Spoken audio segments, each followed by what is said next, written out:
आज वर्षर शेष चंद्रग्रहण भारत समेत विभिन्न राष्ट्र को 3 घंटा धरी हेब दृश्यमान।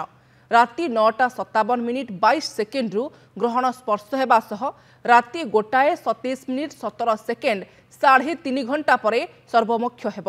ग्रहण स्पर्शर 9 घंटा पूर्व पाक त्याग।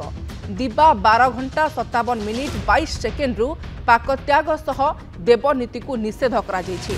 चंद्रग्रहण पड़ुथबारु पुरी श्रीमंदिर में स्वतंत्र नीति अनुष्ठित होइछि। मध्यरात्र 2टारू द्वार फिटा जाई सह 2:40 भितर मंगल आलती नीति अनुष्ठित होइछि। एहा परे श्रीमंदिर में दैनिक नीतिकांति मान अनुष्ठित करा जायछि।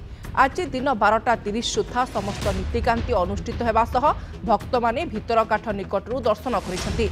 राति 9:57:22 रे ग्रहण स्पर्श पर श्रीमंदिर में देवनीति आरंभ हेबो।